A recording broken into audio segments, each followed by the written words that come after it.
As part of our divorce agreement, my ex-husband was supposed to have a $1 million life insurance policy with our daughter listed as the beneficiary.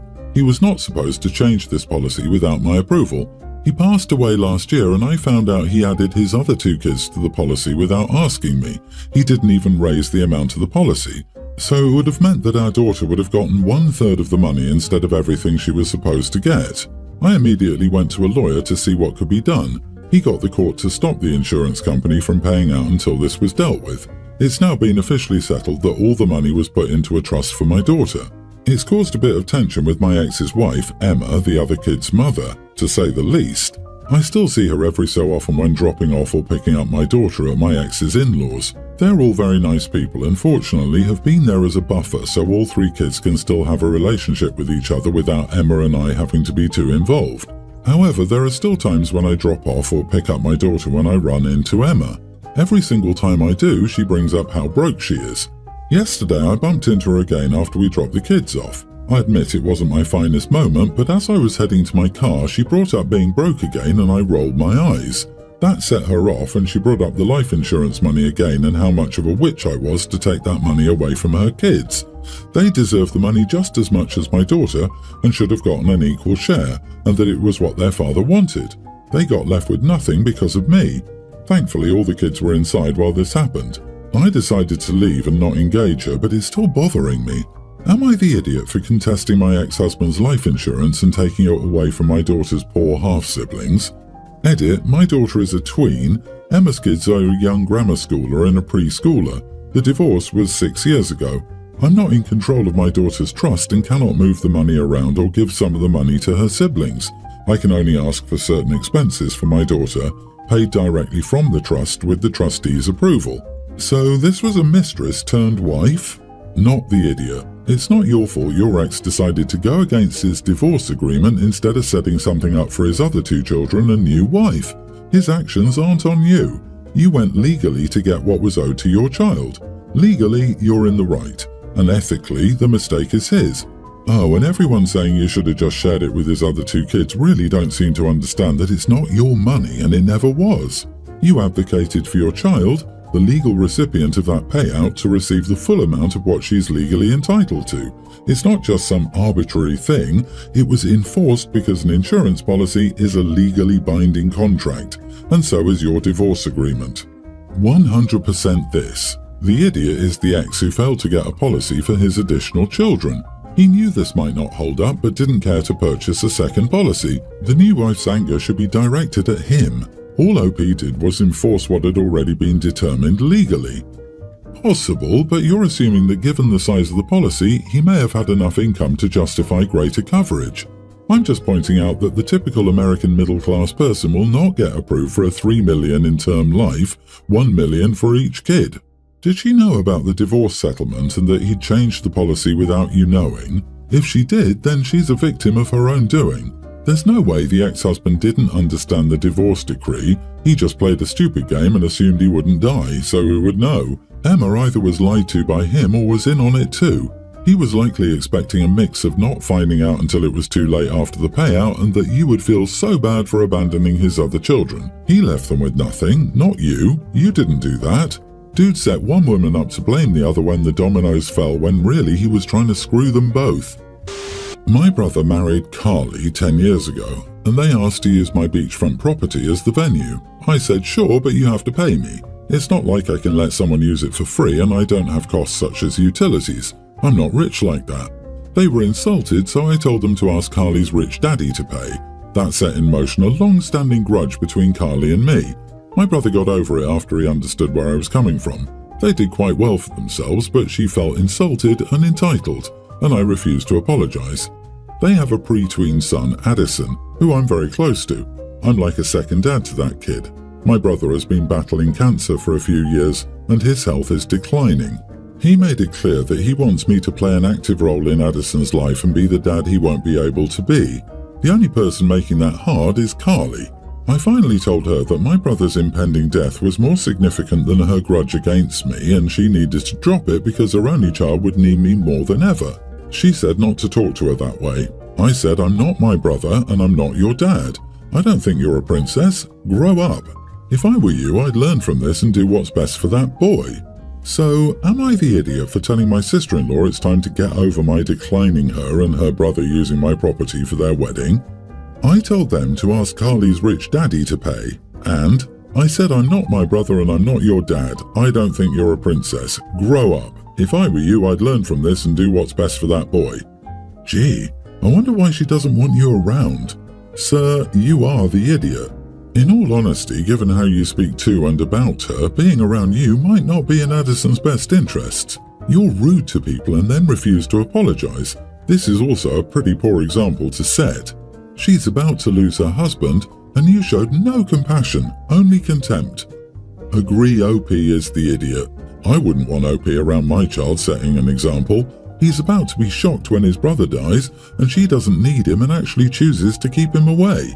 Dude, if you want to see your nephew, you need her, not vice versa. And frankly, you come across as extremely full of yourself. That child needs you? No, he doesn't. There are other ways for her to find positive male role models for her son. While I agree that she's wrong for nurturing a grudge, in her position, I wouldn't want you around my son either. Newsflash, Carly isn't holding a grudge about you not letting them use the property for the wedding. She doesn't like you because of the complete lack of respect and decency you have for her. If you care about your nephew, you must do some major self-reflection. You come off as very arrogant and misogynistic in the way you speak about your sister-in-law. If you continue behaving this way, you will not have any relationship with her son after your brother dies. Your property, your decision. Her son, her decision. See how that works? I, 27 female, am engaged to my fiancé Raf. Raf and I are paying for our wedding ourselves. We always planned on doing that, and we've saved for several years to afford a lovely wedding. Ever since my dad died when I was 6, I knew in the future if I got married, his dad, my granddad, would be walking me down the aisle and dancing with me in Dad's place. I was upfront about asking my granddad when speaking with my mom and stepdad. They didn't take the news great. My stepdad wanted to be the one who performed as father of the bride, and he told me as much. He said after being in my life since I was 7 when I met him, he feels he's more deserving of the role. He said it was childish to keep to a decision I made as a baby and never open myself up to alternatives. When I didn't give in, they got a little huffy and I decided to leave to give them some space. Then my stepdad came to me and said I should let him pay for the wedding. Honestly, this came out of nowhere, but I knew instantly what he was trying to do. I knew that if I took his money, I wouldn't be able to say no to him. So I stuck to my convictions and said thanks for offering, but we're good, we have the money. He went on a long rant about how traditionally the bride's father always pays for the wedding and how tradition is important, and he said it was bad luck to pay for your own wedding. I told him we were a more modern couple and had chosen to pay for our own wedding with no financial contributions from anyone. He was angry and he left. Ever since, he and my mom have said I disrespected him immensely by denying him the right to pay.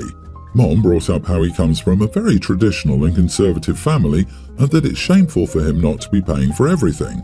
She told me he'd been looking forward to paying for my special day, and I threw his more than generous offer in his face. My stepdad told me I'd ruin the whole wedding for him. Also, I don't want my granddad and stepdad to do the walk or dance. Am I the idiot? My stepdad told me I'd ruin the whole wedding for him now. How ridiculous is it to say something like this to the bride? OP, you should make them ashamed of themselves for trying to manipulate you financially into giving your stepdad a role. Since they care so much about paying, they should be okay with you still walking with your granddad, shouldn't they? You're not the idiot. It's not his day. He's not the bride or the groom. He's your stepdad. Pushing the subject won't make him your dad. It's more likely to push you further away. And offering to pay for the wedding to manipulate the situation to his wants? Yeesh. OP, pay for your wedding and have a fabulous day. It's very liberating. Ding ding ding ding ding. Give OP a prize. Stick to your guns, my dear. Plan the wedding that you and your partner want to plan. You've tried to include your mum and stepdad in creative and respectful ways, so ignore their adult tantrums and do you. Best wishes for your wedding and the marriage as well. So I'm 28 female engaged to Jake, 27 male. We've been together for 5 years and I'm pregnant with our second child who's due any day now.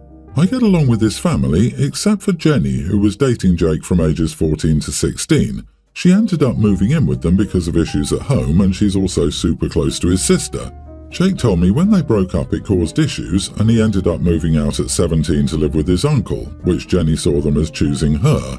Jake was no contact with his family when we got together, but they ended up speaking again after we had our first child, and Jenny had at that stage claimed them as her own family for as long as I've known her.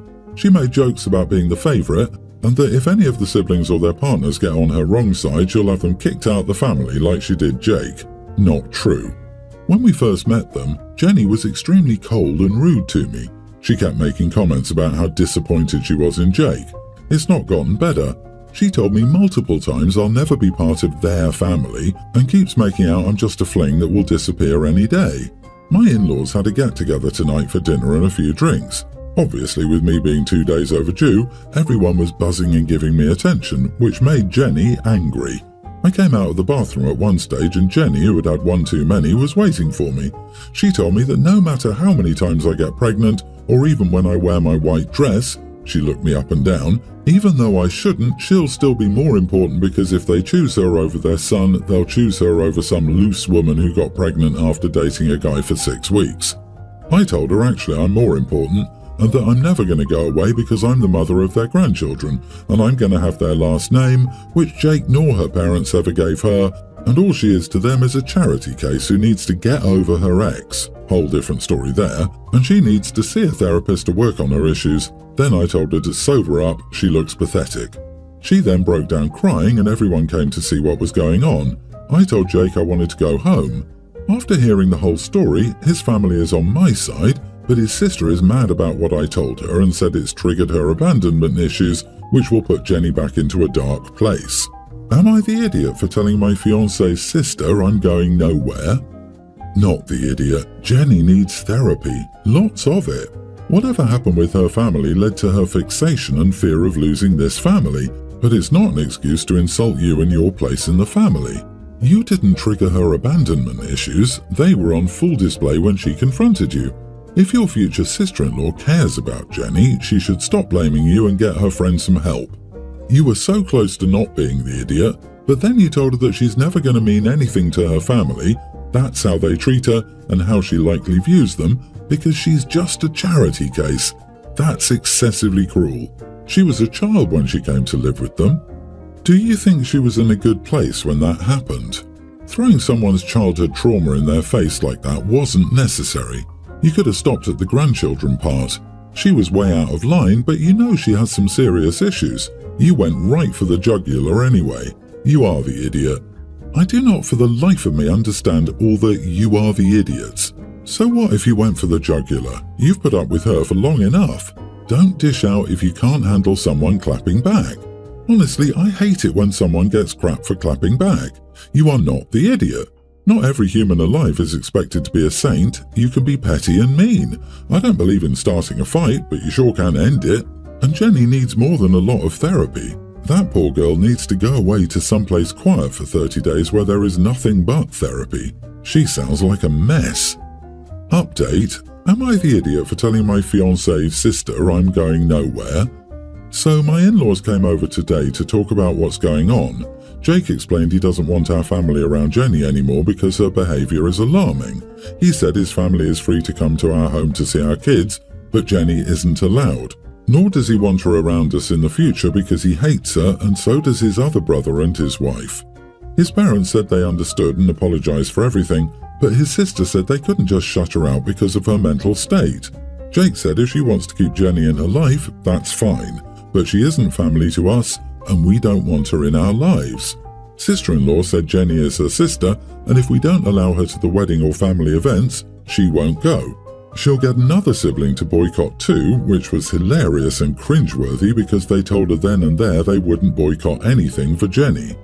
My sister-in-law then turned to me and said if anything happens to Jenny, I'm responsible because I started this. I told her I don't care about Jenny or her mental health. She's a grown-down woman that needs to work on her issues, and she ended up leaving more angry than she arrived.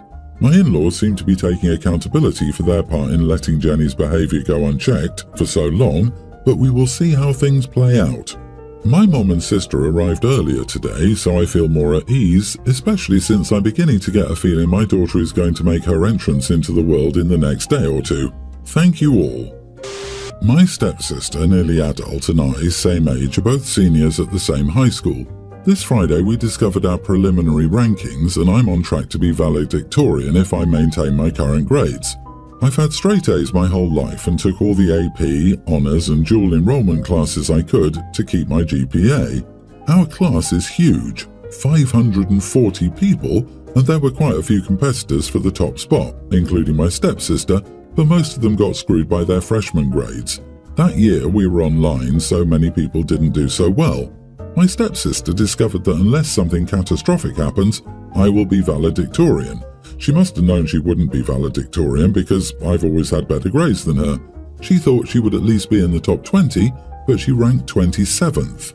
Yesterday we were talking about our college plans with my mom, and my stepsister said that she could have gotten a $10,000 scholarship for being in the top 20, but some tryhards had to game the system to boost their GPA. She was obviously talking about me, but I tried to stay calm because I understood she was upset. I told her that she still had a chance if she fixed her 1B, but she said getting anything higher than a B is impossible in that class. Not true, I have an A. She said that the only reason I'm valedictorian is because I have no life outside of school, and I'm probably not even going to get into my dream school because they want well-rounded people who do more extracurriculars like her. She went on to say that I don't deserve to be valedictorian because all I did was take an absurd amount of AP classes. I said she's a damn idiot if she thinks she has a better chance of getting into my dream school than I do when I have better grades, a better SAT score, and participate and hold leadership positions in more extracurriculars. She got up and ran to her room, and later I heard her crying. My mom said I shouldn't have been so harsh and I probably ruined her long weekend. Am I the idiot? Oh, you ruined her long weekend? Maybe she can use it to study. Not the idiot. If you start a crap-slinging session, don't be surprised when it gets on you. She was jealous, picked a fight, and ran off to cry because she didn't like the truth. She went looking for trouble, you just defended yourself. Too bad she's having a bad weekend, but she went out of her way to make it so. Wait, did she seriously complain that some tryhards gamed the system by trying hard and fulfilling the requirements? That's not gaming the system. Congrats on your grades. Also, congrats to your stepsister for being this week's favourite champion. She's jealous and insecure, and good for you for not putting up with it. And if Mom wanted to be nice at the end, she should have gone to stepsister and offered her sympathy to be a shoulder to cry on. More importantly, please immediately change all your passwords and your mailing address for college applications, scholarships, etc. Jealousy is often destructive. Please don't risk the chance that she might intercept and sabotage important opportunities for you. Get a P.O. box. Please take note of this extremely important advice. Do whatever you must to ensure she can't sabotage your future.